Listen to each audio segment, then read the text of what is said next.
Hey everyone, welcome back to the channel. The 2025 Formula One season is heating up at the Chinese Grand Prix. From McLaren's stunning 1-2 finish to shocking disqualifications, let's break down everything that went down in Shanghai. Don't forget to hit subscribe and ring the bell so you never miss anything.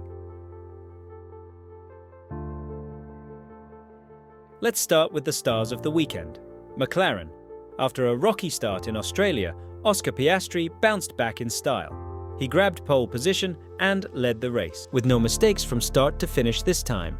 But it wasn't just Piastri that was shining. Teammate Lando Norris also managed to secure second place, making it a dream 1-2 finish for the team. Piastri's win rockets him to fourth in the drivers' standings, while Norris is now 8 points clear of Max Verstappen. Norris managed his race on Sunday better than in the sprint on Saturday, even though he struggled in the sprint and only managed to get P8, but it was all smooth sailing on Sunday's race until he got brake issues in the late phase of the race. Luckily, he got quite a gap between him and George Russell, otherwise he'll lose that second place to Russell. But overall, McLaren's car looks unstoppable right now. Are we witnessing a new era for this team? Mercedes had a solid weekend. George Russell grabbed third place and almost caught Norris with his brake issue in the end. Russell's podium finish was not a straightforward one. Midway through the race, Charles Leclerc briefly caught up with Russell and threatened his third place. Leclerc even called the W16 a rocket on the straights, comparing it to a drag car. In the end, Russell managed to pull away again and secure his second podium of the season. Rookie Kimi Antonelli actually had a secret struggle during the Chinese Grand Prix.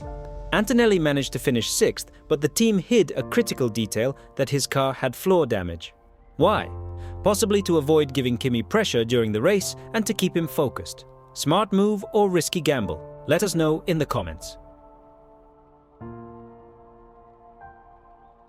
Red Bull's struggles are becoming a theme now. Max Verstappen fought hard, finishing fourth and collecting 18 points over the weekend. But teammate Liam Lawson had a worst possible nightmare weekend, 14th in the sprint and 12th in the main race. Certainly not the result Red Bull had hoped for when signing him. Looks like Verstappen is about to carry the team single-handedly again this year. Can Red Bull fix their issues before their rivals pull away? Let's start with Haas, hero of the day. Haas managed to show a quite heroic performance at the Shanghai Grand Prix yesterday.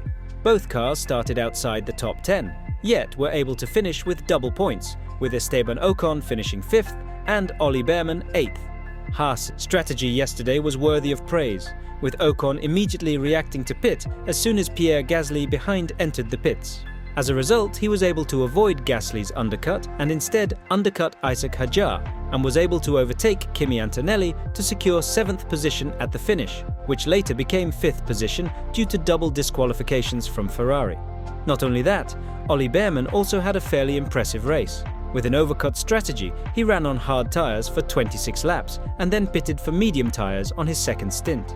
With the tyre advantage that he had, Bearman was able to overtake several drivers in front of him with clean and untidy maneuvers, and was able to secure his first points with Haas this season. Williams managed to earn its first double points of the season, with Alex Albon finishing 7th and Carlos Sainz in 10th. Alex Albon had originally intended to do the overcut by staying out for as long as possible, and it showed as Albon briefly led the race.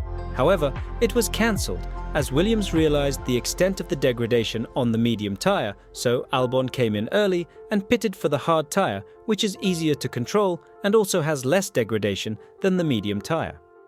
In contrast to Albon, who seems quite comfortable with his car, Carlos Sainz is actually quite struggling, as it seems that he still hasn't clicked with his new car. In Shanghai yesterday, Sainz spent most of the race outside the top 10, and was actually only able to finish in 13th position before finally moving up to 10th position for his first points at Williams after Ferrari's double disqualifications. Moving on to Aston Martin, Stroll was again able to earn points for Aston Martin, while Fernando Alonso had to swallow the bitter pill after failing to finish for the second consecutive weekend. Stroll's strategy in Shanghai yesterday was quite bold, running his first stint on the hard tyre for 36 laps. Unfortunately, the strategy did not work because during his second stint with medium tires, Stroll was unable to catch Pierre Gasly and was stuck in 12th position, before finally moving up to 9th position after the disqualification of the duo Ferrari and Pierre Gasly. The biggest shock came after the race. Ferrari's earlier victory in the sprint race was short-lived. Charles Leclerc and Pierre Gasly were disqualified due to their cars being underweight. The cars were too light from the minimum limit. According to Ferrari, a one-off pit stop led to a high level of tire degradation, leaving the cars underweight, even though they did pick up rubber. Not only that, the FIA also weighed the Leclerc's car for the second time with the spare front wing, but the result is still underweight. Meanwhile, Lewis Hamilton was penalized for violations related to the thickness of the plank underneath the car, which was below the regulated limit.